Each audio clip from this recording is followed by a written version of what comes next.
You're listening to the RPM Podcast. Listen to it with your ear holes.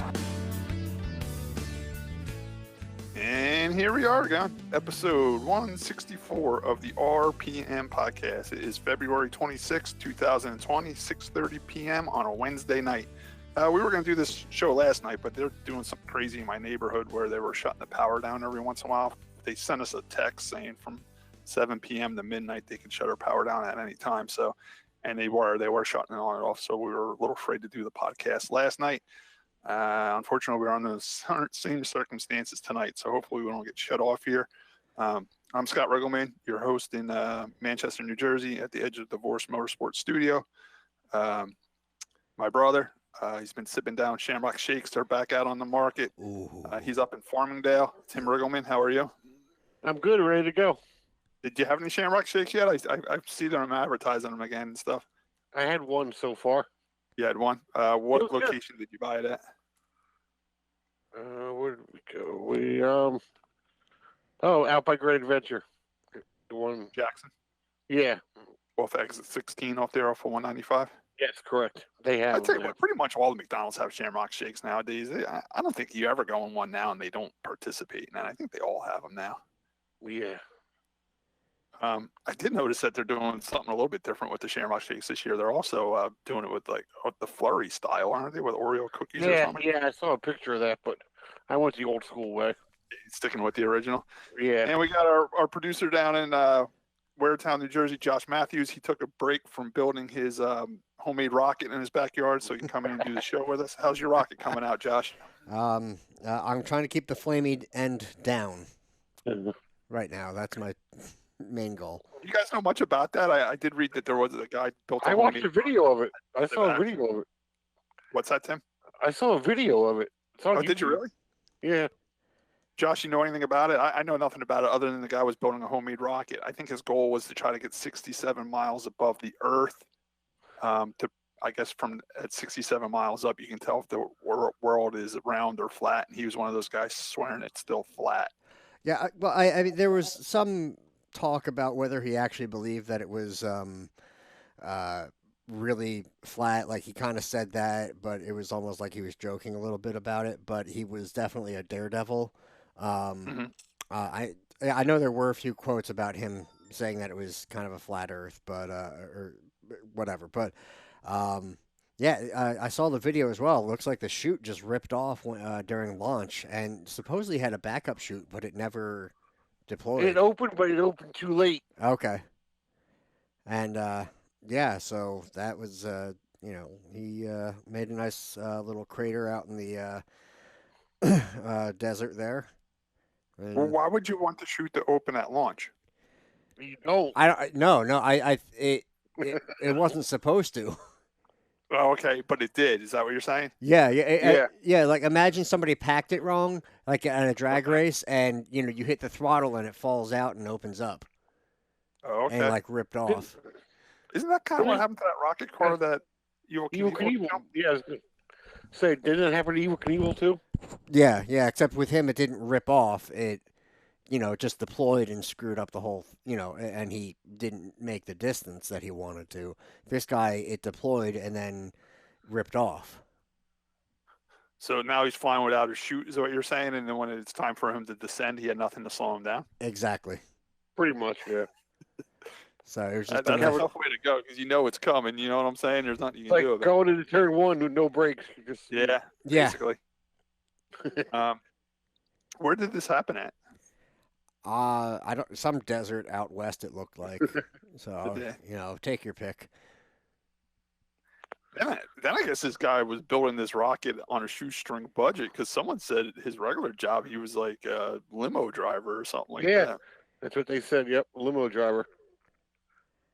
I don't know. I don't know what kind of budget that you would have being a limo driver.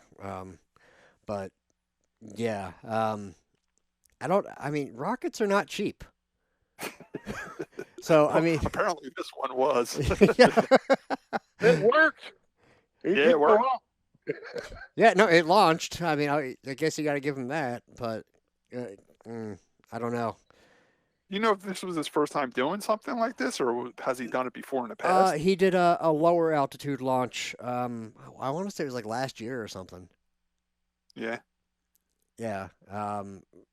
And he went up and landed, and I don't think he went anywhere. I don't think he was high enough to see the curvature. So, All but right. Well, sorry to hear that the guy lost his life trying to do something he loves and he had a passion for. Unfortunately, this time it did not work out well for him. Um, the NASCAR is on its West Coast swing right now. They did Daytona. They left Daytona a day late because of the Monday race and all that stuff, and they had to shoot right out to the West Coast. The very first race of the weekend out there was on a Thursday night for the ARCA cars, the ARCA West Series, which was pretty cool. I did watch the race. I watched it through the same track pass that I was using for the new Smyrna Speed Weeks. So I'm still getting my money's worth out of this $19.99 for this NBC Sports Gold track pass. I watched the ARCA West Series race. It was at Las Vegas, but it wasn't on the big track. It was on the short track that they call it the bull ring, the quarter-mile asphalt track this time. Last year they ran the dirt track. You remember how Haley Deegan ran really good on the dirt and all that stuff. This year they went back to the asphalt track, but still, I think they were saying it was a quarter mile, but it was bigger than that. It was like a third or 3/8 of a mile. Real nice track, real wide. The whole thing's paved. The infield was paved. The racing was good.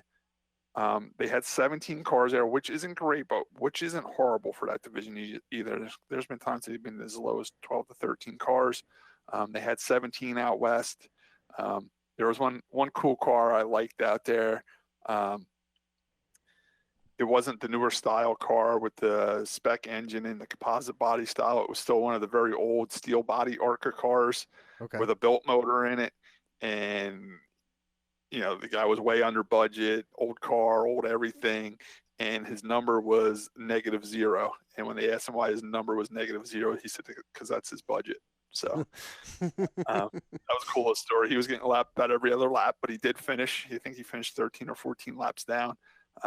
But it was just cool seeing an old style car out there. And I think someone did say that this is the absolute last year you can run an older style body with this series. So those cars are going away. There is a division that I like following. It's called the Stock Car Super Cup Series. They race in West Virginia and down in Virginia and stuff. And they're still the old steel body cars, and they run about 8 races a year. So it's kind of like a place for these cars to go when they're retired. The old steel body cup cars and Busch cars and the Xfinity cars and even the old ARCA cars can still end up at this other division and still race. So yeah, the ARCA cars were out there before the ARCA race. Though they had an open comp late model race, 150 lap late model race, an open comp race, and that was won by Kyle Busch. Right. Kyle Busch went out there with his late model stuff, and a lot of people don't know, but that's his home track. That's where he started racing at. His father raced there in Legend Cars. His brother raced there in Legend Cars, and Kyle raced there in Legend Cars. So for him to go back and run that race would be like Martin Truex coming back to Wall and running a modified race. So some people said he shouldn't have been there. He's cherry picking, taking the lower team money and all that stuff. But I thought it was great.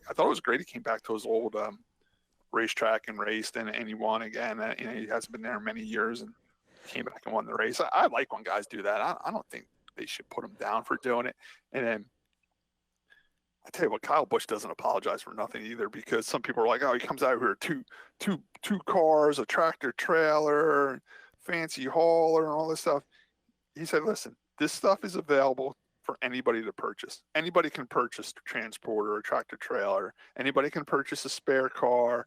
When I go to Snowball Derby, 75% of the teams there have tractor trailers and spare cars and all this stuff. He said, listen, you got to understand, I drove from North Carolina to Las Vegas. I bought a spare car in case one of my cars blew up. I can still race. That's why I bought a spare car. Mm-hmm. And number two, I haul everything out here in a tractor trailer, so I have spare stuff and tools and all the equipment I need to compete and if I have problems. And it protects my equipment. I'm not driving 10 minutes down the road. I'm driving across country. You can hit tornadoes and hurricanes and windstorms and sandstorms and anything. He's like, I kind of need it. He's like, I don't do it to brag about what I got or what I can afford. He's like, but this stuff isn't available in North Carolina. I can afford to buy one. I bought the stuff and I came and raced. Who cares? You know what I'm saying? Right. Another thing about the late model race that I liked about Kyle Busch's stuff is he's kind of doing this thing where he's sponsoring himself. He came out with an energy drink. It's called Rowdy Energy. I'm interested in trying it because it's kind of like a healthy alternative for energy drinks. I mean, Josh, don't you drink like the Monsters and the Amps or Fireball? I drink Venom. It's Venom? the Black Mamba is almost like a Red Bull flavor. I'm trying to see How many grams of sugar are in that baby? Hang on, I'm getting there. It had 230 calories. Total sugars 54 grams. Yeah. All right. This is from Dr. Pepper 7 Up company. That's the parent company, because like Red Bull has their own Monster and they have all their flavors. There's you may have seen them. They have was it Bang is another one that's become real popular lately, and there's another one I think called Adrenaline that's supposed to be competing with that. Now all those like the Bangs are zero sugar.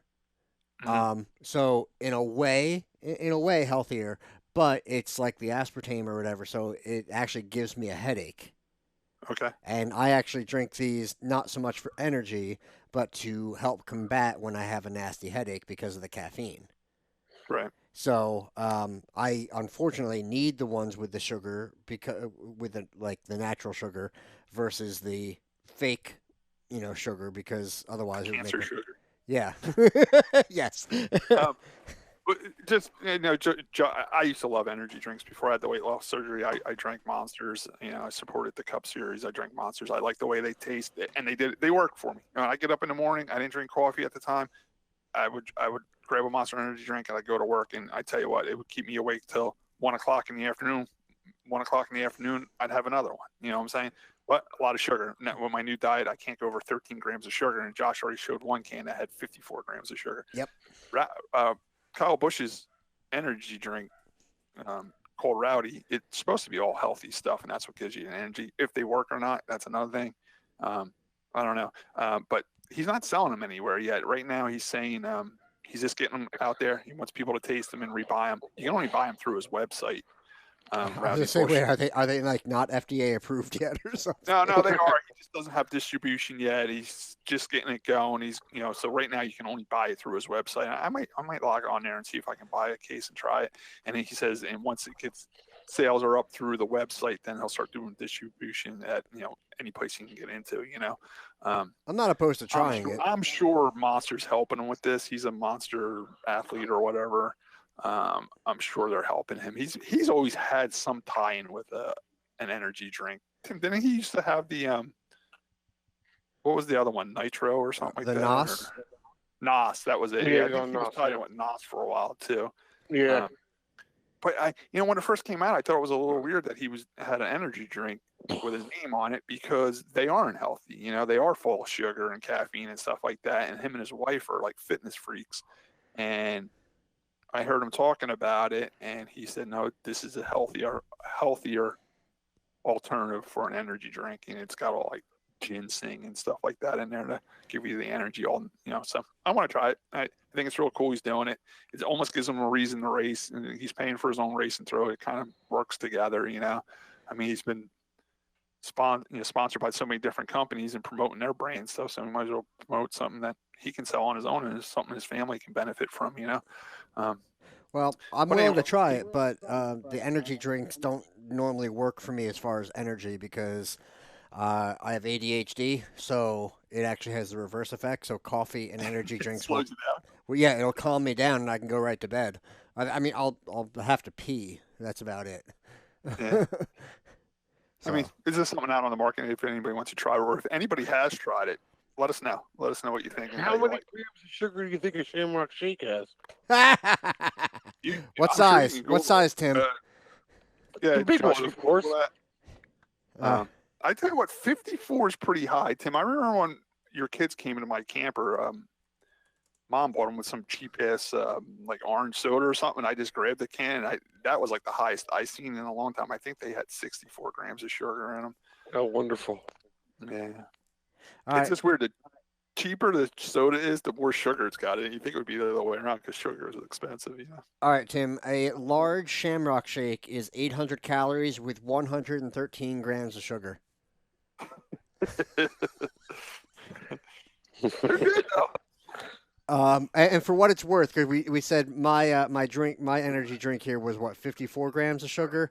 The small Shamrock Shake is 63 grams of sugar.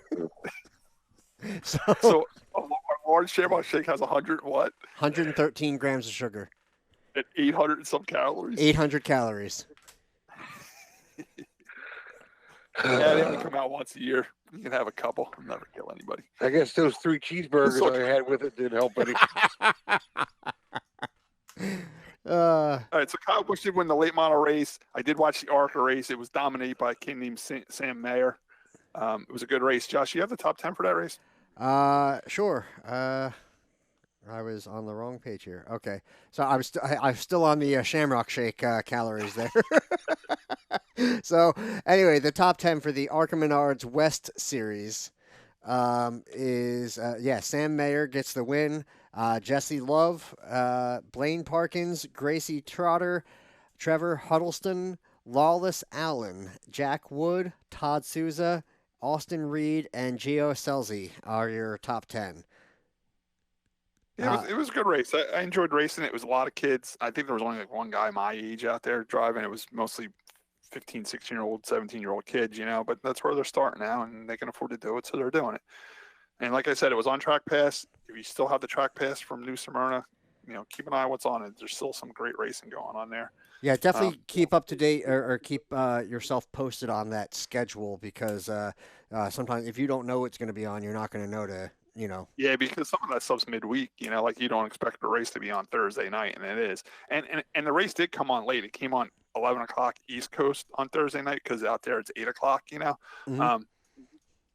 So I just watched it in the morning. That's another cool thing about Track Pass is you can watch the replay in the morning. So I went to bed. I got up in the morning while Nancy was getting ready for work. I was making coffee and warming her car up. I put it on my phone and I watched it. So it's pretty cool. I can even go in there now and watch any of the races from New Smyrna and ARCA.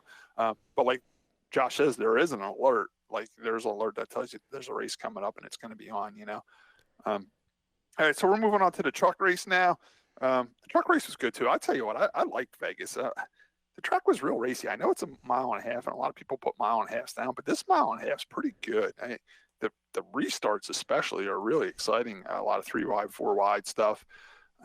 Josh, did you notice the Ferris wheel was there too? Oh, that thing was lit up beautifully. Yeah, it's perfect placement at Vegas with that Ferris wheel. It was up. It was spinning around. It was all lit up. So that was cool. Actually, they did a close-up of it at one point during the truck race, and that thing was cruising. Like somebody set the speed on high. I've even noticed that locally. I guess to keep the new generations of kids excited with the old style of Ferris wheels, they sped them up, man. They haul ass now. I remember I was a kid. It would take you forever to go around, Plus it would stop, at the bottom when they're putting people on every 2 seconds. You know what I'm saying? That or they just don't they don't want the kids to have a chance to make out up at the top there or whatever. I don't know. Josh, you know why it's called a Ferris wheel? Yes. George, I believe it was George Ferris. The first official Ferris wheel was at the 1893 World's Fair in Chicago. And it was after the name of one of the manufacturers. There was a huge thing.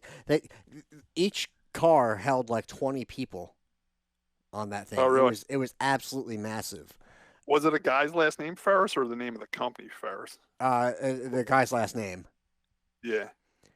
Because they needed something that would kind of compete with the Eiffel Tower, which was the one of the main focal points of the other World's Fair in London, or no, not London, Paris, right? Yeah, Paris, France. Yeah. And after, so you're saying the Ferris wheel was the American version of the Eiffel Tower? Essentially, that it was.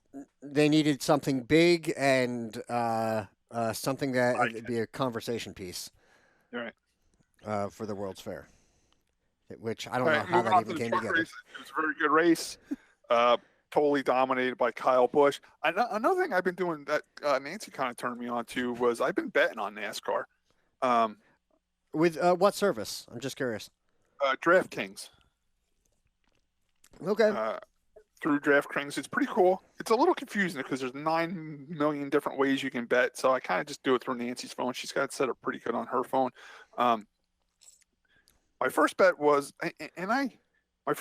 my first bet was Daytona, and I mean you can bet the obvious. Like this is a funny story. Like we were out to dinner Friday night, and I said the truck race is getting ready to come on. I said, Nancy, I want to bet on the truck race, and when we go to bet on it, I said obviously Kyle Busch is going to win. The odds are high, but if you the odds were so high at Kyle Busch winning that race. If you bet $5 on Kyle Busch and he won, you only won $3. So it was a losing bet. You know what I'm saying? Oh, so you don't even get your original 5 back. You do, but you only win $3. You know what I'm saying? Okay. So the second fastest truck, and he was on the pole and everything, was Johnny Sauter. And Johnny Sauter runs good there. And I watched him in practice and qualifying, and he had a fast truck. So I said, Nancy, how much if I put $5 on Johnny Sauter? It was like 45 to win. So I took Johnny Sauter, because I don't want to win $3, you know what I'm saying? Like, Right. So, and I kind of did that for the Daytona 500 as well. Can you put multiple bets? Could you put $5 on Kyle Busch and $5 on Sauter? Oh yeah, without a doubt. Yeah, Okay. definitely. And Nancy does that. Like she'll pick like a random guy. I think Vegas. She took somebody like off the wall, like a JJ Yaley or something like that, and it was literally $1 bet, and if you won like $1,800. You know what I'm saying? Yeah. So she does that because you never know when it can happen. Because I mean, we can go back to Daytona last year, and that Haley kid, Justin Haley or whatever his name was. I mean, he won Daytona, and Nancy went back and looked at that. That was one of those bets. If you put $1 on him, it was like $2,200 to win. You know what I'm saying? So by him winning that race, you never know. So she'll go and she'll bet like $1 or $2 on some of the pack markers. You just never know. So I'm just being curious. What did you bet for the 500? Yeah, I did. That's what I was getting to. Once again, I looked. Even when me and Tim were kids, I always noticed there was one car down there every year of Speed Weeks. I don't care if it's the 70s, 80s, 90s, 2000s, 2010s, 2020s. It doesn't matter. There's always a car that shows up to Speed Week that is fast all week long. Okay. I remember as a kid, like Lake Speed might show up with some unsponsored car, and he would just, run real good in the qualifiers, time real good, run real good in the twin races, and get a top 3 in the 500 and always have a shot to win. Rick Mass did it one year. Jeff Purvis, Loy Allen Jr., guys like that would show up with these fast super speedway cars and run good. Well, I noticed, last week at the 500 during Speed Weeks, the guy I was watching all week was Ryan Newman. And, he was fast in qualifying, fast in practice. He ran good in the qualifying races. So I bet on him because it was a good spread. It was $10 bet on him, won $360. Wow. So Okay. I bet on Ryan Newman for the 500.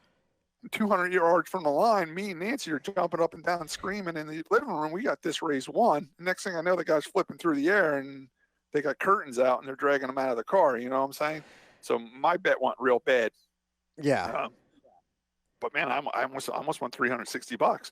And I listened to Brandon Gaughan on he does a show on satellite radio, and of course his family's into the gambling. They own the South Point Casino, and I was going to sign up for his online gambling rather than DraftKings, but they got a real weird thing for theirs. Like you can sign up for their app, you can sign up for their betting, but it can tell where you're at, and if you're not in Nevada, you can't bet. So I can't bet through the South Point Casino from New Jersey. I got to be in Nevada, so I couldn't use Brandon Gaughan's NASCAR online betting because you have to be in Nevada. So so we did the DraftKings thing, and Vegas. I actually picked Jimmy Johnson to win Vegas because he was fast all week in practice and qualifying, Mm-hmm. and his odds were great. I think it was a $10 bet. It was almost, I think Nancy said it was like 275 or 300 to win, and he was right there too. I mean, I really think I had a shot to win that with Jimmy Johnson if they would have had a green white checker, because the yellow came out and the race was over, and he was fourth, and he was the first guy with 4 brand new tires on his car. Right. So he So I actually really had a think if shot they to went make a green move. white checker and they didn't call the race at that yellow flag, I think I would have had a shot to win that bet too. So I mean, I'm doing pretty good with the betting. Like I said, Johnny Sauter finished second in the truck race. I almost had to win with Ryan Newman. Unfortunately, that turned out real bad. And Jimmy Johnson finished fourth. So, but like I said, listen to Brandon Gaughan. He said it took him a long time for NASCAR to want to let NASCAR be bet on. And Brandon Gaughan kind of had a meeting with them, and he said, listen, what this gambling does for NASCAR, it gets eyeballs on the sport that normally wouldn't watch it. Yeah. And I talk to people like Elliot Wall. Elliot Wall, he just enjoys gambling. He might not like sports, but he might bet on like a Knicks Wizards basketball game just because the odds are good and it's a betting thing. And next thing he knows, he's sitting there watching the Knicks and Wizards play basketball that he would never watch. You know what I'm saying? Yeah. So how much do you normally put down? A little skin in the game, and it makes it a little more fun to watch, you know? Yeah. How much do you normally bet, Scott? Like, because I don't picture I mean, I'm not a gambler. I just do it for the fun of it. I put $10 to win and $5 for a top 10. Okay. So even though Ryan Newman, because you can also bet him to finish in the top 10, top 5, top 10. I bet on Ryan Newman $10 to win, and I bet him $5 for a top 10. And even though he wrecked, he still finished 9th. So he still got the top 10. So I won my $15 back with that top 10 bet. Okay. Yeah. That's not too bad. And I think, honestly, as far as gambling is concerned, if people like that risk and they get excited over that kind of stuff, Yeah. I think racing is actually the perfect way to do it because, yeah, Jimmy Johnson may have been a good pick, or let's say just like Kyle Busch, the odds were, like he was going to win that truck race. Well, what if something dumb happened, or he blows a tire and hits the wall, or the motor blows, or something like that? I mean, there's so much more there's so many more variables in it. It's not just stats. And if you go to a race like Talladega, Daytona, then what do the odds really matter? Right. So I mean, a guy like David Reagan, who's a very good restrictor plate racing, and his team actually brings fast cars to the restrictor plate races. But when Vegas looks at the odds, they don't have them that high. So you can actually put a $10 bet on him and maybe win like $700 to $800. You have a shot. It's fun. I mean, if you're into that, don't go crazy. Just bet a $10 here or $5 there. It makes it more fun to watch. That's the way I look at it. But talking about that, Kyle Busch did win, and now the guy that runs Camping World and Kevin Harvick has put up $100,000 bounty for any Cup driver to come down into the Truck Series and beat Kyle Busch. I don't know why they want the Cup driver route. I think they should be any driver. You know what I'm saying? But I think they did that because if a couple Cup guys drop down into the Truck Series and race again, it helps the Truck Series with fan attendance and viewership. right. I think that's why. When I was winning a lot at Langley Speedway, they actually put a bounty on me down there. And I had the same reaction that Kyle Busch had. My reaction was they put a $500 bounty on me when I raced at Langley Speedway. And I said, that's fine, that's great. But if I win, I want the bounty. Kyle Busch is kind of saying the same thing. You know what I'm saying? Like, I think if Kyle Busch wins, he should get the $100,000 because it's really him against 31 trucks. You know what I'm saying? Yeah, he's not beating just the one Cup driver. He still has to compete with the rest of the field. Right. And I just never understood that with the bounty that it only pays for the person that beats the person that's winning. I think it should be the guy who has been winning. If he can still keep his win streak going, he should be able to collect the bounty himself, Yeah. The only other bad thing about a bounty, and Kyle Busch didn't mention it, now he's afraid someone's just going to go out and wreck him. You know what I'm saying? Like, Yeah. $100,000 is a lot of money. Maybe like, I don't even know who would drop down from the Cup Series to try to beat him. Maybe a guy like Kevin Harvick, you never know. Now they might go down there and wreck him and Well, they win. gotta just make it where if You he can't wrecks wreck. or drop out, it's void. He's got to be on the track. Yeah. On the He's still got to lap. be running on the lead lap or something like that at the end of the race. Yeah. You know? Now, this actually brings up an interesting point that I heard. Does anybody care about the purses anymore? I mean, obviously the drivers and teams care about how much money is coming in, but from a fan's perspective, you know how they Well, they used to. kind of. I tell you what, I used to love the purses. I used to look in the newspaper every Monday and see who won what and how much money. I used to love that. They took that away from us. You know, they stopped listing the purses and stuff. Yeah. You know, But I mean, they did announce that the purse for the Daytona 500 was 26 million. Yeah, I do like seeing the purse money and stuff like because that. I feel like that's kind of gone away. It has. Whether it's because NASCAR more or less took it away, or did the interest just go away and people just they care more about because there's so much money. If you put up $100,000 bounty on Kyle Busch in the truck race, it's going to put eyeballs on that race. People are going to want to. It's going to get people in the grandstands to watch it. Sure, it puts a good interest in it. It's no different than when we go to Wall Stadium and the Cliff Klaus race pays $7,100. I think it piques interest. I think the ones that stand out, the oddball ones, then yeah, that's when it's a bigger deal. But a standard, mid-season whatever race, I think people are less interested in. But I remember when we had the Winston Noble Million, and the guys are now racing for that $1 million prize, and that kind of brought some interest in. But I mean, do you do it occasionally to get that interest, or do you try to do it all the time and then potentially just kind of kill the interest by it being, oh, yep, another big purse. It becomes so mundane over time. Yeah.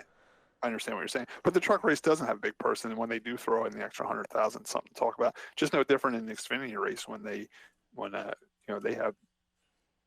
have that one program where it's like 100,000 to win like each race or something like that, like a 5 race deal. Right. Helps peaking. I mean, some people in the grandstands might care, and some other people might not because they don't see the money. Whether they care, you know what I'm saying? Mm-hmm.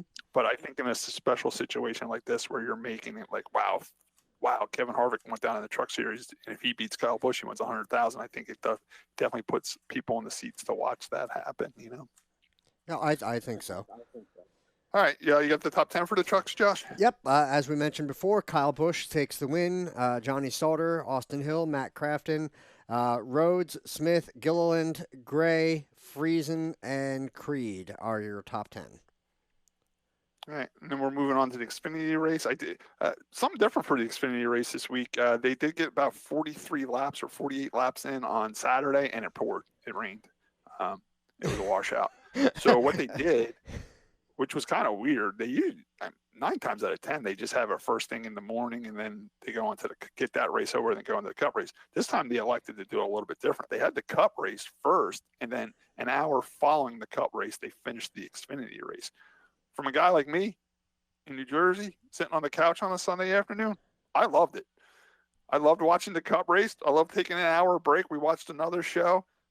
We had dinner, and boom, the Xfinity race came on. We watched that until we fell asleep. It was awesome. I thought it was a great day of racing. I don't know why they did it that way. I think why they did it is for the ticket holders. I think it just made it easier this way. If you went and saw the Cup race first, and then if you want to stick around for the Xfinity race, you could. Or if you only had Xfinity tickets, you can come after the Cup race is over and finish watching the race that you paid for. Mm-hmm. I think if they ran the Xfinity race first, they would have to let the people in with the Xfinity tickets.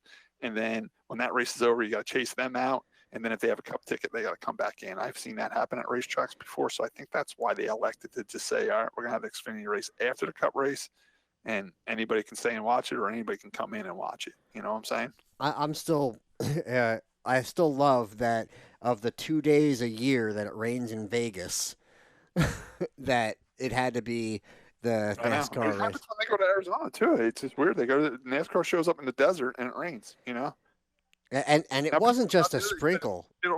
And people, the local people were saying you might as well just cancel this Xfinity race now, because the one thing is when it finally does rain in the desert, it pours, and it pours for a solid day. Yep. And then once it's done, and they don't get rain again for 3 or 4 weeks. And they said, you're not going to get it in today. It's just going to pour, and it's going to pour hard. It's going to come in quick. Just, it's not going to work, So they did cancel, and they did race the race Sunday night after the Cup race. Yeah, it was a tremendous amount of rain, and every time they would make progress, another bout, another couple clouds would roll in and, soak it again. And yeah, I'm surprised that they waited that long to actually call it, though. Yeah, me too.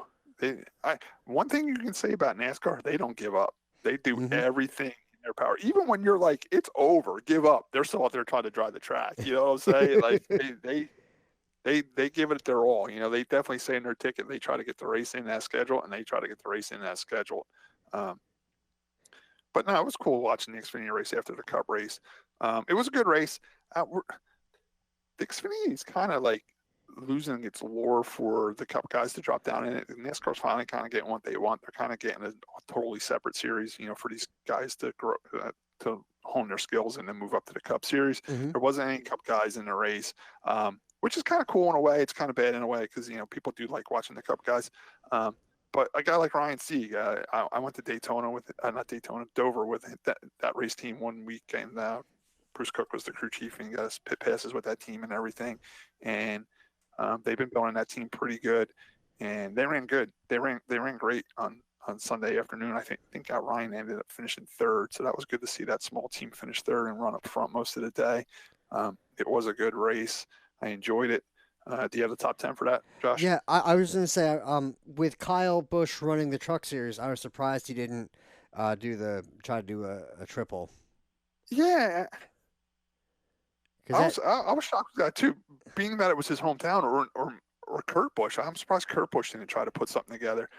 Kyle Busch did go for the triple, but he chose to do that late model race. I thought he would do the late models trucks Xfinity, because he did announce he's doing 5 Xfinity races. I'm surprised he didn't pick Vegas as one of his races, because that is his home track. And I was surprised not to see Kurt Busch in that race either. You are right about that, Josh. Yeah, and for all the people that say it's so bad that Kyle Busch is dropping down and taking wins and beating up on the little kids or whatever. Why is it okay when Kyle Larson goes to a dirt track on a weekend and wins? Why is it okay when Tony Stewart did that stuff? And someone did say that they don't understand why these guys get applauded and Kyle Busch doesn't. Like, why is it different for Kyle Busch? But the only thing is, Kyle Larson's never won a Cup championship.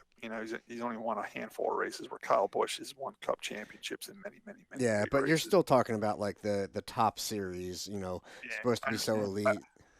And I'm not one of those guys. I have no problem with Kyle Busch dropping down the series. I love it. I love watching him race. Yeah, I'm just saying. They're trying to make it different, or it's gonna. I don't know. It's a double standard, and it's stupid. But anyway, top 10, as we talked about, Briscoe gets the win, followed by Cindric. Sieg, you talked about in third. Noah Gragson, Harrison Burton, Jones, Annette, Allgaier, Herbst, and Chastain round out your top 10. So, Chastain was a busy guy. Was Chastain in the truck race too? I think he was in the number 40 in the truck race too. Chastain was busy, and he was filling in for Ryan in the Cup race. All right, so that moves us on to the Cup race. That was on Sunday afternoon, which is kind of weird out here. It starts at 3:30 on the East Coast because they're out on the West Coast. So it was a late start. It was kind of good for me. I got to do some work out in my shop and work on my race cars, and I was out there by 3 o'clock. Came in the house, got cleaned up, made a little something to eat, and watched the races. But we like the 1 o'clock starts out here. It was a little bit late start because they were on the West Coast. Good race though. I'm telling you what, man. I enjoyed the racing at Vegas. Once again, the restarts were crazy. They were nuts. There was a lot of action. A couple guys scraped the wall and had the tires cut down. I think wasn't Chase Elliott one of them, Josh? Well, Chase Elliott, I think he got the back end into the wall. Was it with a tire going down? I think that was. I'm trying to remember. Yeah. Chase Elliott definitely had a tire issue. And Truex too, right? Truex was another one that had a problem with a cut tire too, right? Well, Truex just didn't have the best He didn't day. have a good day going at all. No. And I tell you what, I'm a little nervous about it too, because you got to remember he lost Cole Pern as his crew chief this year, and I mean everybody leaves Daytona pretty good. I mean everybody has fast cars at Daytona. You know like they always say the restrictor plate is the equalizer. It's when you get to these mid-size mile and a half tracks you really see what you got, and they went there and they struggled. I'm a little nervous about um, Martin's new crew chief combination and seeing where this goes. They're off to a little bit of a slow start, but another crew chief combination that seems to be really working better than people thought is Jimmy Johnson and his crew chief. They ran very well all weekend there, so they had a totally opposite situation as Truex. So that's something to keep an eye on for a little while. There's nothing really super crazy happening in that race. Ross Chastain did fill in for the injured Ryan Newman, and he ran good. He was fast. I mean, that kid's crazy. He's exciting to watch, but he did end up spinning late in the race, and I don't know exactly what happened there, why he spun, but he is aggressive. He does go 3-4 wide. He does put the car in a couple weird situations where you're going to wonder if he's going to make it or not, and he normally does. But he did get into a spin a little later in the race and kind of ruined his good run. He was running in the top 10 and sometimes even in the top 5. That 6 car has been running better. I mean, Ryan Newman definitely got that team turned around and going in the right direction since he moved over there. But it's just funny. Like I watch on Facebook, like they'll show Roush's shop of them like putting the car together. Well, today they showed Ryan Newman was actually at the shop today. He came to visit the guys and everybody, and he walked into a standing ovation. All the crew guys were cheering him on. But I started looking around that Roush shop. It's pretty dated, man. It's not one of those super shops like we're used to nowadays. It almost looks like a truck team shop or an Xfinity team. I think Roush is getting a little behind on the times, kind of like in the old days, like Bud Moore and them kind of got a little behind on the times, Okay. Either that or they just spend their money smart and they don't have the big glitter and glitz and all that stuff. But their shop just like when they were in the shop, I'm like, that's Roush's shop. It didn't look nothing fancy, It looked like they're a little behind on the times, Maybe. I don't know. It seems like there's a period of time when a certain team or say like a 4-car team. Or like Hendrick or something like that is dominant, and then it goes and switches to somebody else for a couple of years, and then it goes through a cycle. So, I mean, you gotta remember, Roush used to be a 4-car team. One time he was a 5-car team. He was basically the reason why they went to that 4-car rule limit, mm-hmm. And then he used to have 4 or 5 Xfinity teams. He used to have truck teams. He used to have like 10 to 11 teams, and now he's down to 2 cup teams. You know what I'm saying? Like he definitely downsized. He definitely trimmed the fat in that organization. That's for sure. It's not the big superpower it once was. What else?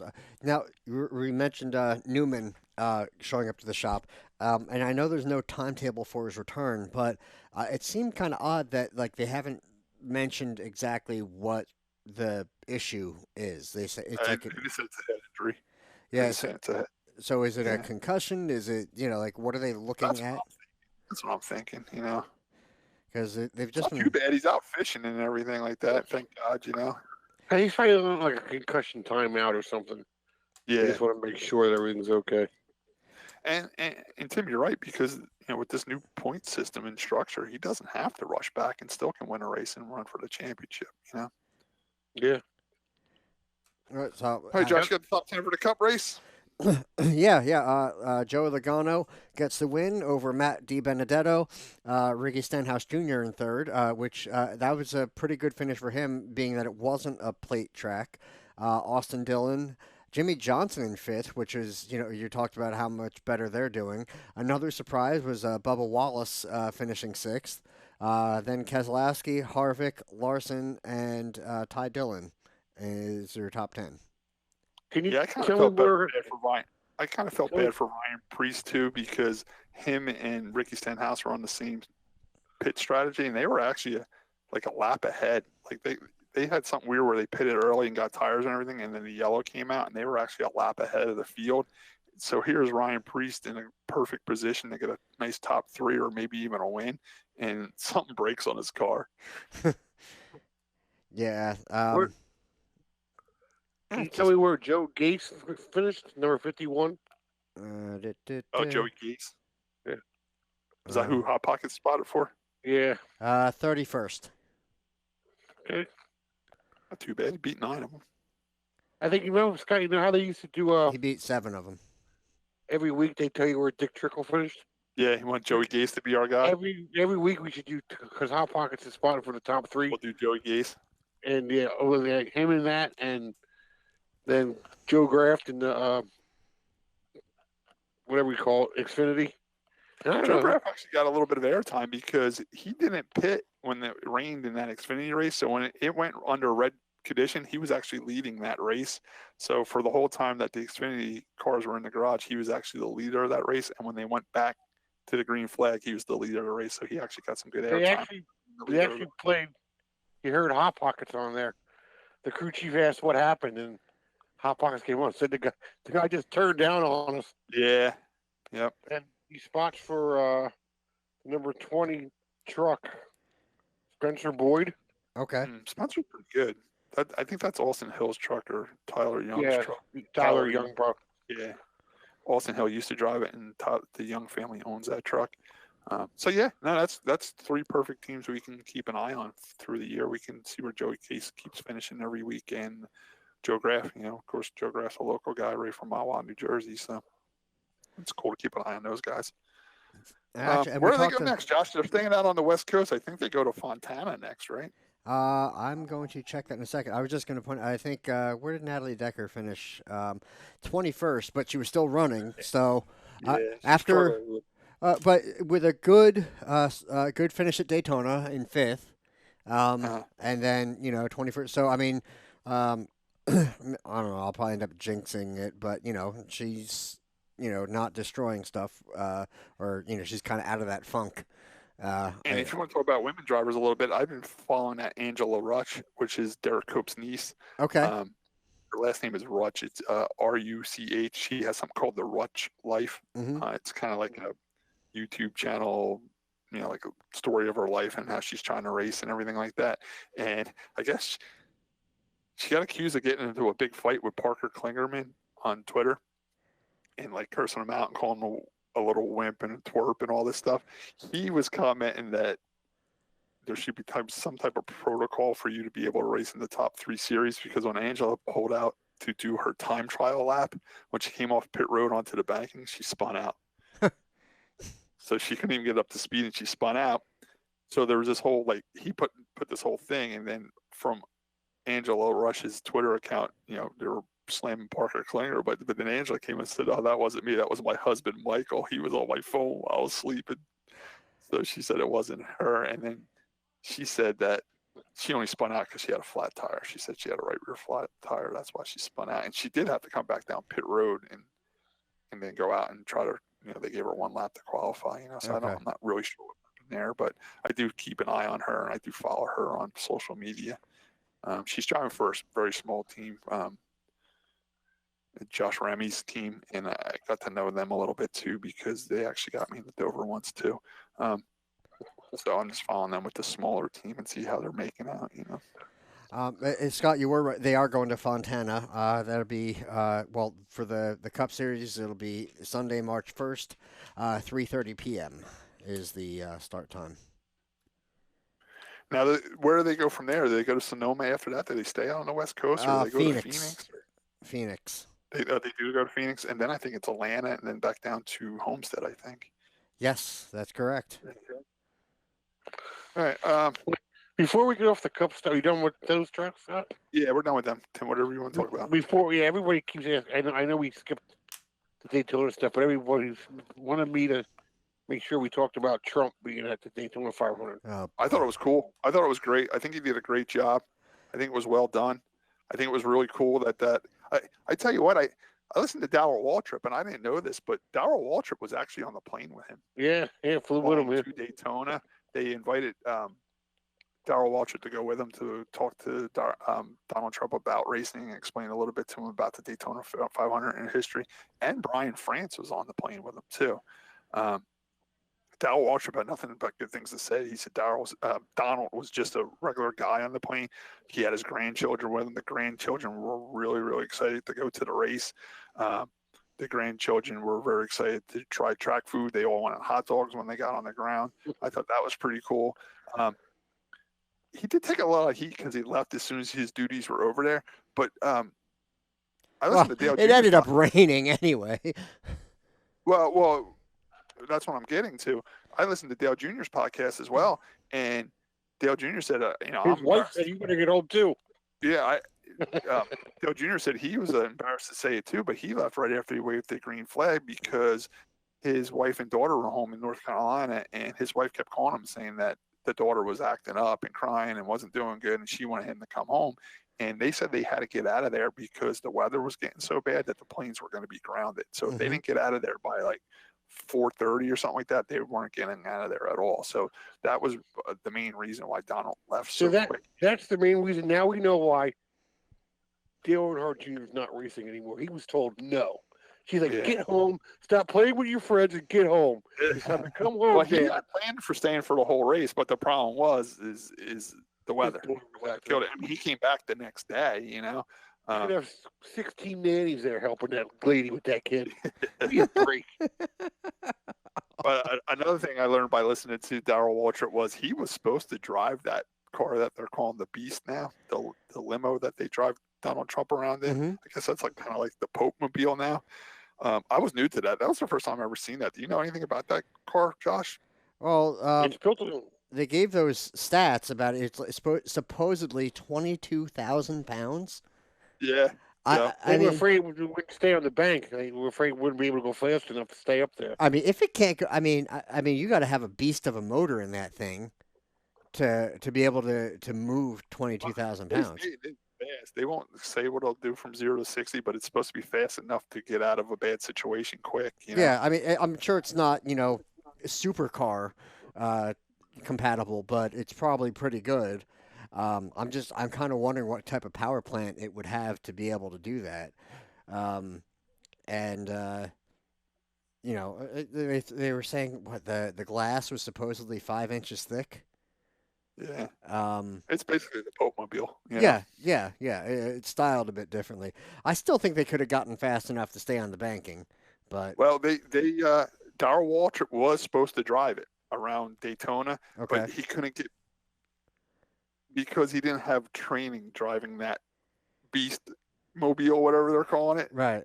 Like that's one strict rule. If they would have thought about it sooner, he could have went to Washington, D.C. or wherever and did training driving that car. And Darrell Waltrip's like, listen, I've won this race. I've raced here millions of times. I've done over 200 miles an hour here. Trust me, I can drive this armored car around this racetrack at a slow pace. And he wasn't certified to drive it. You have to be certified through Secret Service to drive that vehicle. So, and he wasn't. So he rode in the back with him.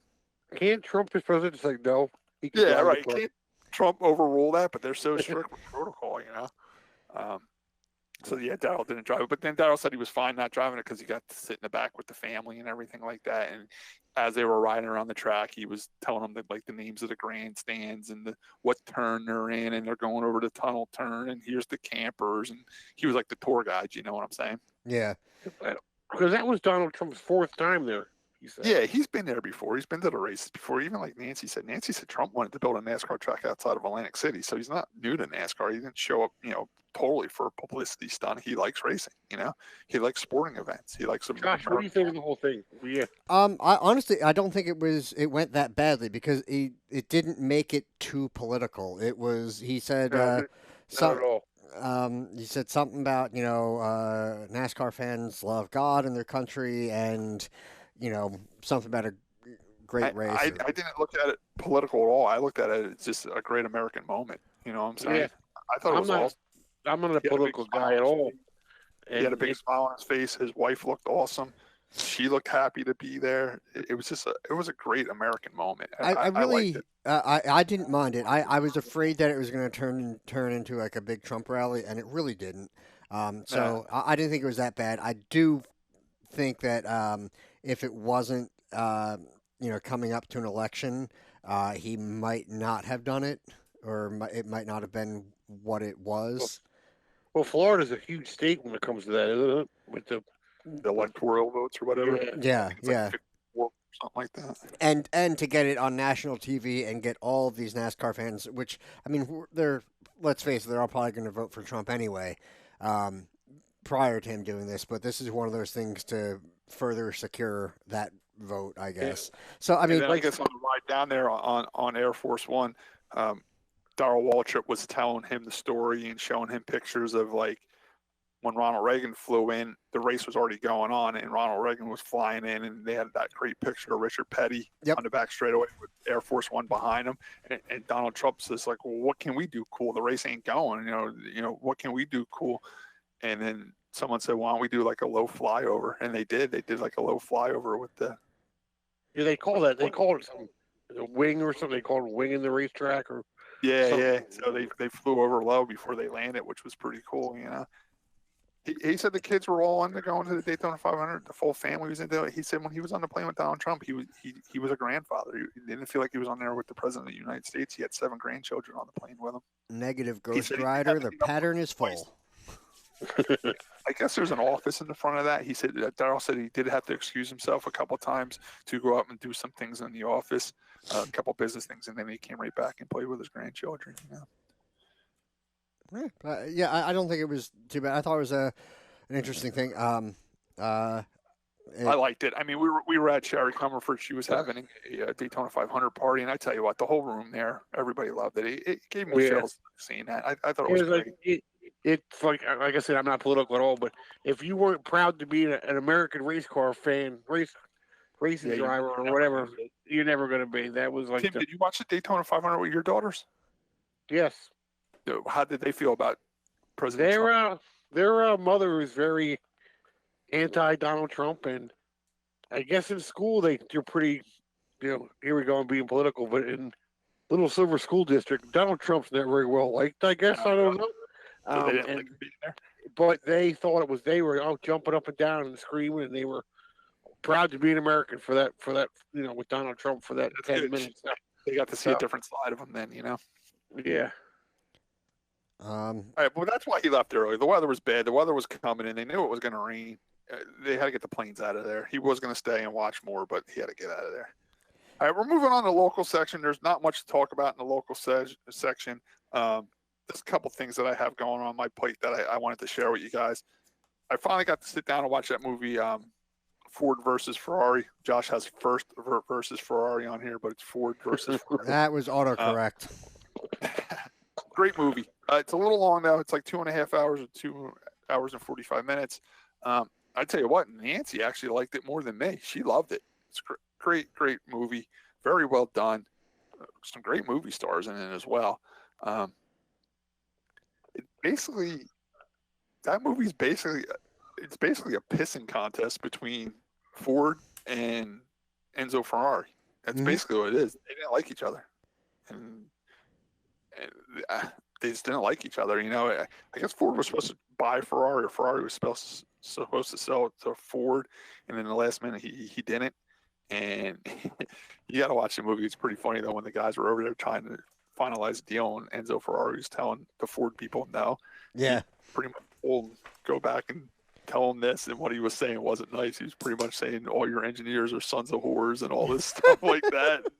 And the big thing that he said about Ford, he's like, and you tell Henry Ford II that he's Henry Ford II. He's not Henry Ford. And that was the main thing that used to get Henry Ford II mad the most, was people who say, you're not your father, we're not dealing with you. So that's why they put a whole thing on where they... Well, that was a major part of it. Even that show on the History Channel, The Man Who Built America. Yeah. That Henry Ford Jr. had a big problem of being Henry Ford Jr. He wanted to be. So it makes sense. So it was cool. I mean, I'm not a big road racing guy or nothing like that, but they do touch on NASCAR a little bit because Ford did have a big presence in NASCAR during this time when they're with Holman and Moody and all them, when they were trying to beat Ferrari. And it was pretty cool seeing the other side of the Ford. I know the Ford side of the oval track racing and the NASCAR side of it. I didn't really know the Le Mans side of it and them trying to win all these 24-hour races and stuff like that. And a few people got killed along the way. Some of their drivers got killed along the way. They had the car with plenty of power with the Ford motor in it. They had it plenty of light enough because they went to like a honeycomb type body to make it lighter and faster. The problem they did struggle with was the brakes. They didn't have a good enough brake package to stop this light, fast race car, and they ran into some problems with the braking systems. And unfortunately, one of their drivers did get killed in a test session because of it, and it was pretty sad. It also goes to show you how big money works too. When they're all in, they're all in. They'll spend any dime, but when they're ready to stop, they just stop. It's weird, you know. It's like, you know, they built this whole racing program and spent millions of dollars, and then after they won a few times, they just boom, shut it off, and it's over. You know, it's quick as it comes, it goes. You know, it's just weird how big money works. So you also get to see that side of it by watching this movie. It's good. It's a really, really good movie. Just make sure you have some time to sit down and watch it because it is a long movie. But I really enjoyed it, and I kind of want to watch it again. It's one of those movies you got to watch a few times to catch everything because there's so much going on, and it covers such a long time distance. You know what I'm saying? From the start to the end. You know, it's pretty.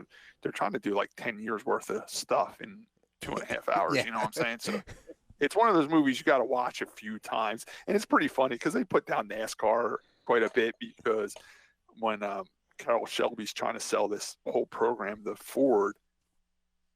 You know, he'd be like, you know, Ford needs to be in the race, and that's what sells cars to the younger generation. It's sexy, you know, that's what these guys want to buy. He's like, we're in racing, we're in NASCAR, we're home and Ford and everything like that.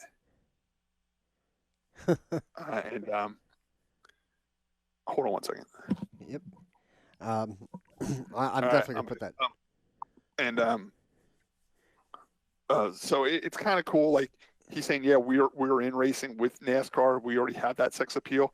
And then, like, you know, the road race guys be like, they turned left for 4 hours. You know, this is real racing. You know, this is 24 hours. This is man versus machine. You know, it was cool to see a different side of a different form of racing that I'm not used to.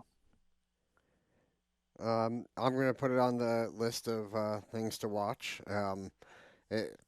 There's a few. I still have yet to watch Rush. I know that's a good one. I just haven't had the time to. I don't think I ever saw that one either. You saw Rush, I thought. You and Nancy. No. I thought. Did we? I don't know. I've seen so many racing movies. I saw Blink of an Eye with Michael Waltrip, that one. Okay. Yeah, so Scott, you wanted to talk about you were listening to Dale Jr.? Yeah, Dale Jr. finally came back out with his podcast again after Daytona got started. He was on hiatus for a while too, kind of like us. I like the old drivers, and when he brings the old drivers on, they seem like they open up very good. The Dale Jr. seems like Dale Jr. kind of like bridges the gap from the old generation to the new generation very well. He had driver Rick Mast on. Rick was a very pioneer race car driver that didn't make it to the top, but unfortunately, when he made it to the top, he got sick right away. Like when he finally got the big ride, the good ride, he was driving for Skull and the Leo Jackson and Richard Jackson team with Andy Petrie and all them, and Harry Gant was his teammate and everything like that. He got really sick, and they didn't know why. They didn't know what was wrong with him, and they didn't know how to cure him. And he went to Charlotte and he did some type of like 40-lap all-star race or something like that. He said he got out of the car. He knew he was done because it was just a 40-lap race. I mean, they're getting ready for Charlotte 600. He did a 40-lap race, and he couldn't even walk. Get to his motorhome. So his wife literally took him home that day, and he never went back to the racetrack. And it ended up being like, you know, it was one of those deals. They took him to like every doctor in the country, in the world, and they finally narrowed it down to he had carbon monoxide poisoning since he was a kid. Okay. And what happens is your body can fight it off for the longest time, and they call it a reserve. And once your reserve is used up for your body to fight off carbon monoxide, it can't fight it off no more. So, like, he could literally be feeling fine one day and say if he had his window open and his neighbor was cutting his grass with a little lawnmower and he just breathed in a little bit of exhaust fumes, he'd be instantly sick again. Wow. So he was done. He couldn't be around race cars anymore. He couldn't be around. He couldn't be around cars in general anymore. His body just couldn't handle the fumes anymore. And he said it just came from, he worked in mechanic shops and body shops and race cars, and like he was always around it. And I'm thinking to myself, so have I. I've been around race cars all my life. I've been working on cars all my life. I've been driving trucks all my life.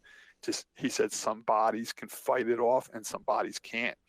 Some people have more of a reserve to fight off carbon monoxide. And he kind of explained your body like a catalytic converter. Okay. You know what I'm saying? Where his catalytic converter is burned out, where our catalytic converters are still cleaning the monoxide up. You know what I'm saying? Yeah, no, I get it. I wonder still if think we it's can eat- weird, but yeah, I get it. I wonder if he can eat 14 grams of sugar, more than 14 grams of sugar a day. He can eat all the sugar, but I can't drive a car, But he's better now. They did ask him, well, how'd you get here today? He said, I drove here from Virginia. Like his reserve kind of restored itself a little bit now, like 25 years later. But he says he could if he's say if he goes to like a Pep Boys or something like that, and he's sitting in the waiting room to get his tires changed or something, and there's cars in and out of that garage, and he gets a big whiff of it, he can get sick again. It's Wow. that bad. He said he was making millions of dollars, and he finally got the deal he wanted, and he had to quit, like right then and there. And Dale Jr. said, well, how did you, because Dale Jr.'s kind of went through the same thing with his head injuries. He's like, how did you handle that? He just looked at Dale Jr. and he said, you know what? I was so sick, I didn't even care.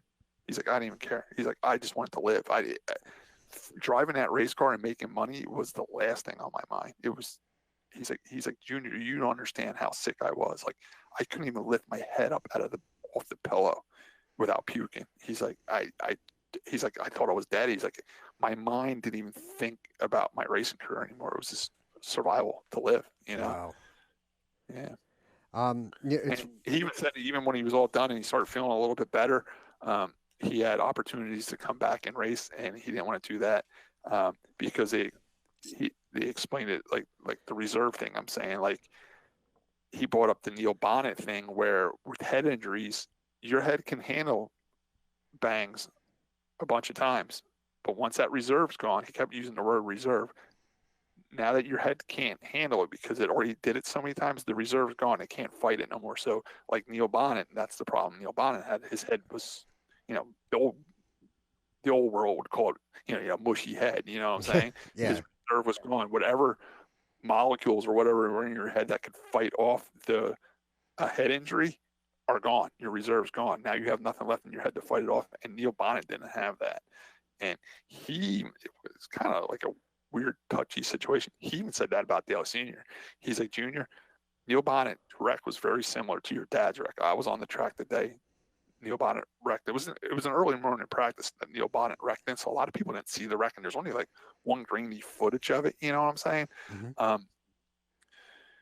He said his wreck didn't look much different than Dale Sr.'s wreck, and the reason why he died was because his head couldn't handle the injury, and he was wondering if Dale Sr. might have had something like that going on too from so many wrecks in his whole career where his head couldn't. That was just the final one that did it. You know what I'm saying? Like they say, the straw that broke the camel's back. Real good interview. He starts from the day he started racing. I learned a lot from him. I was a Rick Mast fan. He was very good back in the late model sportsman days, racing against the Morgan Shepherd and Tommy Ellis and all the Busch Grand National drivers that me and Timmy liked him growing up. He came from that group of racers. And another thing I learned about him is his family, because Dale Jr. asked him how he got his very first, how did he get involved in racing and when did he start? He started at 15 years old, which sounds old now because these kids started 5 years old, quarter midgets and stuff, but that was very young back then. A lot of people didn't start at 18, 19 years old. And he started at 15 years old, and the only reason he could start so young was his family owned the racetrack. His family owned a racetrack called Natural Bridge Speedway down in Virginia, and that's still open today. Josh, I'm sure you heard of Natural Bridge, right? Because you're into like the mountains and stuff like that. Natural Bridge is that town where it has like a natural bridge. Like there's a piece of the mountain going over a river. It's a natural bridge. Yeah. It's in the Shenandoah Valley. Like if you go down 81, that part of Virginia over on that side, you'll see signs for a natural bridge. It's like a local attraction, where the river actually like runs over this piece of the mountain that connects another mountain. It's a natural bridge you can cross over. And he lived in this town like it was something Bath, and the Bath was the Bath part of the town's name was there's a bath there. It's like a natural spring. He said it's a pool about 40 foot by 50 foot wide, and it's like 75 foot deep or something like that. And the water it's a natural spring water, and the water is always at 72 degrees. In the winter, it's 72 degrees. In the summer, it's 72 degrees. That's cool. And it was known to have healing powers, and like all all those colonels or whatever down there, like Jackson and all them, they would all go there, like say if they had like a bullet wound or scrapes on their body, and they would go into this bath, they called it, and it would actually heal wounds. Like he even said when he was a kid, anybody in the town, if you get like stung by a bee, he would jump into this bath. You know what I'm saying? And what they did is Josh, you're a pool guy, you probably know more about this than me. But as technology got better and things got better in life, they'd start testing the water to see why it was doing it. Like back then, they just thought it because it was warm. You know what I'm saying? But it actually had a lot of I can't think of it now. It had a lot of something in it, and lithium. It had a lot. The water has a high lithium content, and that's what would cure like the bee bites, stings, and stuff like that. Interesting. So that was what was in the water to make it like a curing thing. He said that he had a bad case of hemorrhoids and he went and sat in that bath, and he said it cured his hemorrhoids. So Dale Jr. was calling his town like the hemorrhoid healing capital of the world and stuff like that. So just a real cool side story. It's a great interview. I guess it doesn't cure carbon monoxide poisoning. No, it doesn't cure carbon monoxide poisoning. He still lives in the same town he grew up in. He had some great fight stories. He had a great story about him and Jimmy Spencer getting in a fight one time, and he went over there and he knew he was going to lose because Jimmy Spencer's a big guy. He said it wasn't just Jimmy Spencer, it was all his brothers. He said, and he was most afraid of his sister. His sister was bigger than all the boys in the family. So he said he started heading out to his truck to get a gun. And he said, listen, Spencers, I know you can beat me. You guys are way bigger than me, but I'm going to get my gun and I'm shooting you. So he started running out out of the pits to his truck to get his gun, and Jimmy Spencer grabbed him and stopped him and kind of like diffused him a little bit and calmed him down and said, listen, you don't need to do that, we can talk this out and stuff like that. I'm sorry I wrecked you, it was my fault, I wrecked you in the race, I shouldn't have done that. And he said what made him so mad was he was second, he was trying to catch Tommy Ellis to win, and they were lapping Jimmy Spencer came out of the pits, and Rick Mass said to Jimmy Spencer, he's like, why'd you wreck me? You were we were lapping you. He's like, well, I was trying to get my lap back. I have my right to get my lap back. And Rick Mass said, listen, I would understand that if you were one lap down, but you were 63 laps down. There was 5 laps to go in the race, and you wrecked me. So Jimmy Spencer all apologized, and they saw some of each other like later in the year, and Jimmy Spencer said, Rick, what would happen if I didn't defuse that situation? Were you really going to get a gun? He's like, yeah, I was really going to get a gun in my truck, and I was going to blow your head off. So it's a real good story. He even had one fight with Dale Sr., and Dale Sr. diffused that, and it's just a real good podcast. It's a long one. Dale Jr. usually doesn't do long podcasts, but it was like a 2-hour long podcast with Rick Mast on it. It was one. I listened to every single one of Dale Jr.'s ones, and that one's very good. So definitely check out Rick Mast on the Dale Jr. download. It's funny talking about Rick Mast, and you talk about some of these classic names that I grew up listening to in racing. And the other night, I ran out to grab food, and in the truck, whoever had it before, I guess, is still paying for the satellite radio in it. So, because I didn't sign anything for it, and I put the NASCAR. Right. Still working, right? Yeah, I was like, I'm not going to say anything. It's still working. So I listened to the NASCAR channel on the Sirius radio there, and they were playing a 1988 Bristol race. Oh, I love that. I listen. Nancy, when me and Nancy travel together in my truck, she gets so mad when there's like the 1986 diehard 500 at Talladega because I'll listen to the whole thing, and I like listening to it because of the names in it. Because sometimes there's a modified driver that was in it. Sometimes Jerry Kramer was in those races. Sometimes Don Satchworley was in those races. Doug French, the Myers brothers' dads, Bert and Jason Myers' father. He was in Gary Myers. He was in some of those races. So I enjoy watching it. Tommy Gale was another guy from Pennsylvania that would be in those races. Yeah, it was pretty cool. I mean, just hearing, I think Darrell Waltrip was a couple. No, I think he was the last car on the lead lap. Kyle Petty was 2 laps down. Just some of the names. Josh, if you ever watch into these old races again, you got to pay attention to my guy Morgan Shepherd. Morgan Shepherd wasn't a big winner, but whenever you watch or listen to those old races, top 5 every race. He had so many seconds and thirds and fourths. You know what else too? Dave Marcus.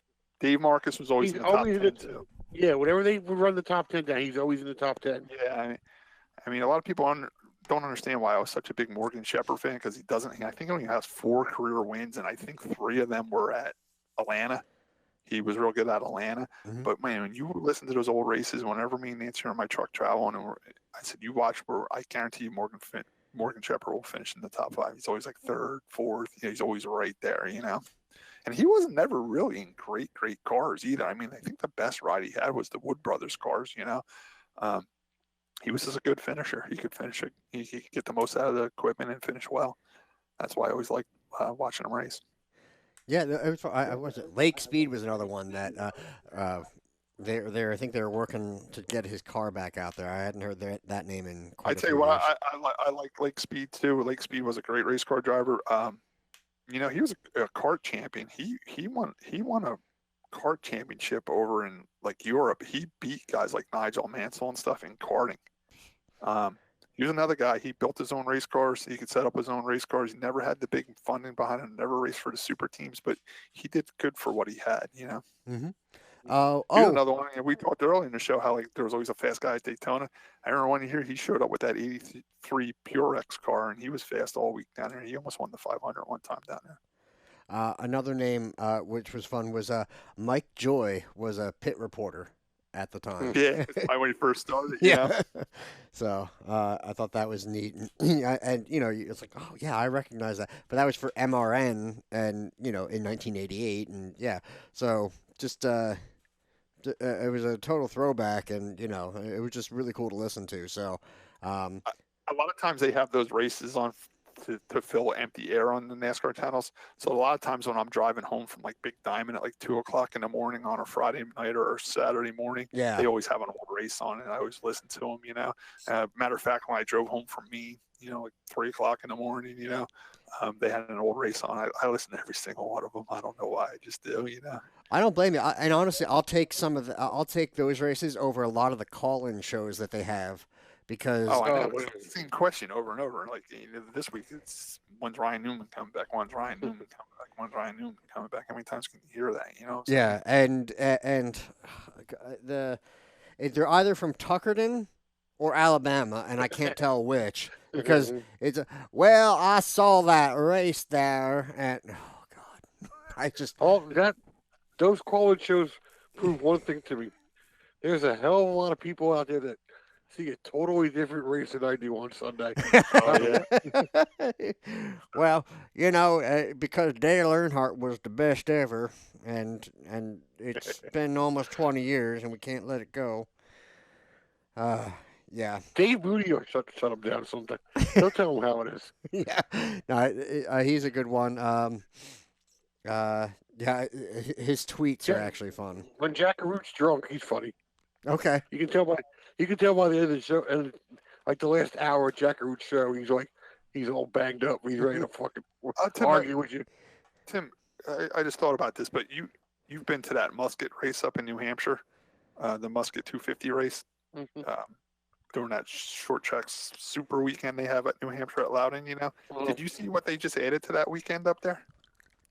No, but somebody told me and I forgot now. They're having dirt modifieds on the dirt track on it. Oh, I didn't hear that. Yeah, so they have your modified division there. They have like an ARCA race there. They have legend cars on the road course and quarter-mile asphalt track that they use on the front straightaway of the big track, and they're having dirt cars at night out on that quarter-mile dirt track they built in the parking lot. Okay.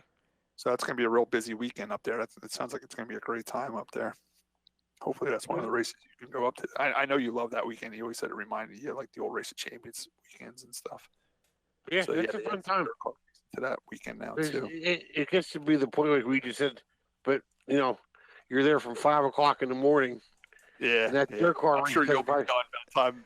Yeah, They're starting car their race- race tonight. You'll have had enough by Yeah, then. then I got to be back here at 5 o'clock the next morning. You know what I mean? Yeah. There's only so much time, but it sounds good. They're really trying to make that weekend like I don't want to say Kind of like a that. speed week. They're kind of make it like they're trying They're to make it. trying to make up for that extra date that they lost in the Cup Yeah, Series. they're trying to make it as big as the Cup weekend they lost, and they're starting to do it quite a bit. I mean, they got to get a bunch of people there for that. It's better than nothing. Yeah. All right, guys, that's about it. It's 10 to 8. I didn't we want just to do say. quick- I want to say the one thing that it won't die and it won't go away, and I know it aggravates you. That North Wilkesboro's back in the news again. I saw that article. I said, my brother brings this damn article up. I said, That's recent. That's a new one. Same article that pops up like 3 or 4 times a year. Nothing new was said. There's nobody with money willing to do it. They're just saying they want to bring racing back to North Wilkesboro. This one's about. I guess there's a new congressman or mayor or whoever that is read one that whole thing. article again, and I said, my brother thinks this is something different. He thinks he wants to. I just do it because I know it aggravates you. He wants to have a sit down with Bruton Smith and the Bear guy. And those two don't talk. Right. They don't talk. So, and they didn't say no, but they said they had no comment at this time. Same thing they said 10 years ago. Same thing they said 15 years ago. Well, I think that we need to bring back racing to North Wilkesboro because that was a track Most that I've seen come to that so far was Dale Jr. Dale Jr. had Marcus Smith on, which is Bruton's son. He's pretty much has control of that track now. He's like, and Dale Jr.'s got the closest to getting that place cleaned up. And what he did in a couple of days over there was pretty incredible, getting that place cleaned up, But other than that, it went back to the wayside again, you know what I'm saying? Listen, I would love to see racing back there, but it's just the same story. Unless you got something new to say, don't say it. There's nothing new to be said. I think they just want to keep the name circulating and keep it instead of on the back burner. They just want to keep. Yeah. Well, what kind of sparked it too was Nashville was trying to get NASCAR back in there. So, North Wilkesboro saying, well, don't forget about us sitting over here. We'd like to have it back over here too. So would I. I would love to see North Wilkesboro back in the schedule. But Chocolate Meyer is saying one of the first things that would have to be done for them to race there is they would have, I guess they started during the boom, they started building an exit right there in front of the track to get off the major highway. Yeah. It goes right out of the back of the track. It's there. It's all gated off. Yeah, they would have to get that exit back opened up and redone, so the traffic can flow through, He said other than that, you kind of got to like pass the speedway or something and then come back to it or something. I'm not sure. Yeah, it's kind of like in a much greater. If you go out the back of Wall Stadium and go to Farmingdale, yeah, it's like a side road. Yeah. But if you go out the front, it's like 34 to 195. It's like the major way. It's the same exact way. For everybody to go out, you would have to imagine like the whole place would have to go through Farmingdale to get back to 34. Yeah. You know what I mean? Yeah. So Chocolate Meyer is saying the first thing they would have to do is fix that exit back up so the traffic can get in and out of there easier. But I'd love to see it. But once I said that, I say it all the time. That article, the same article pops up every 2 or 3 times a year, and nothing ever happens of it. It's another thing. It's not looking good for Myrtle Beach Speedway either. Yeah. That rezone thing went through, I guess. Oh, it did go through. Yeah. Well, what I saw was it was more of an ownership change, but the promoters are staying the same. So but it's kind of like that thing that they said about Wall Stadium. How like they went to that court, they didn't get the rezoning to do what they wanted to do. Okay. Yeah. Apparently, the rezoning went through at Myrtle Beach today. So they're one step closer to getting closed down than we are. It's called keeping us from getting closed down is they're not rezoning it for housing down there. They have mixed business use or something. It's called. Right. They called it. I tell you what, on a side note, Tim, I think I forgot to tell you this too, but remember that place I used to do demolition derbies out in Pennsylvania, Mountain Springs Arena? Uh-huh. That place got wiped out. They got bought out by a company building warehouses there, and it's one of those stories where the guy said I had to sell. He's like they were offering me 3 times Yeah. what the property was worth, and they were offering me 3 times more than I'll ever make here as a rodeo arena and a demolition derby arena. But supposedly he's doing what Old Dominion's doing. He's taking the money and he's building another place out by Harrisburg, and he's opening up another arena, and then he's still going to have profit on top of that. So let's see if that happens. That's always great.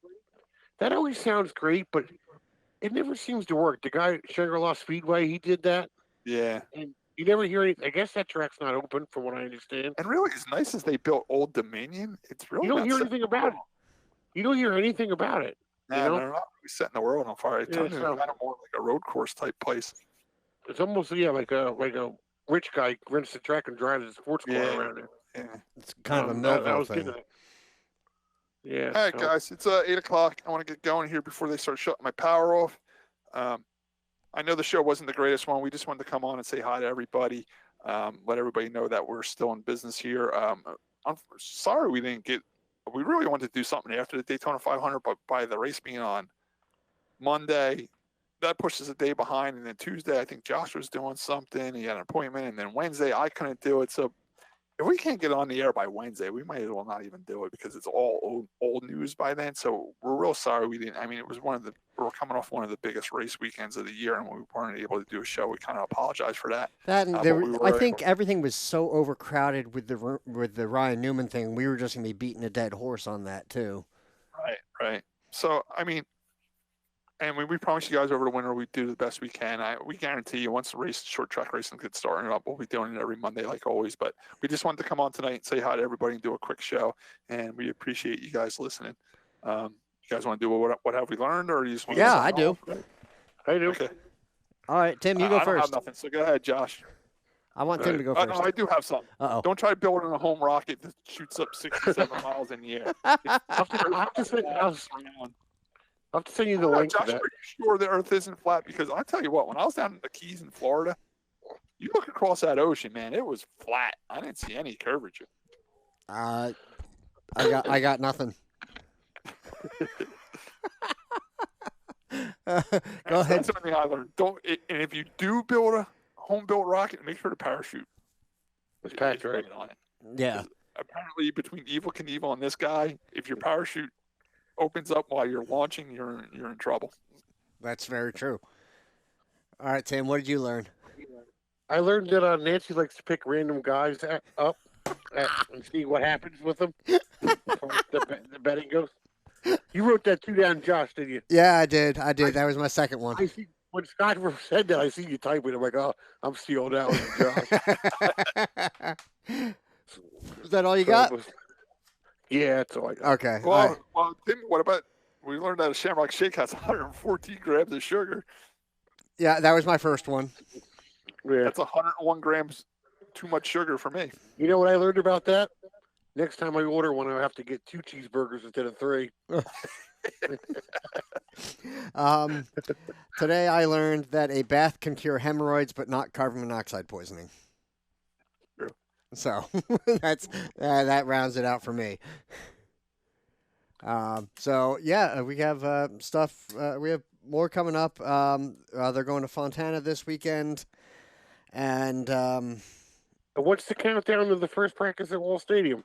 I don't have that The pulled first up. Saturday of April.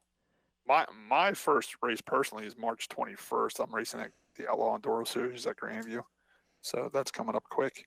Instead of saying let's go to Wall, say we could do a countdown every week. Yeah, well, yeah, it's a couple weeks away. We'll start putting that together. I'll share a link, hopefully on the Facebook page as well for that. So until then, sit tight, stay warm. Actually, it's been plenty warm outside. We're not. It doesn't look like we're gonna get any snow this year. That's for sure. Yeah, we're actually from the white gold post on Facebook this year. I haven't seen any white gold posts on Facebook this year. Yeah, no. I was hoping to do a bunch of snow plowing, and that did not happen. So. All right, guys. Well, that wraps up episode 164 of the RPM podcast, and we'll see you next week. See ya. Good night. Thank you.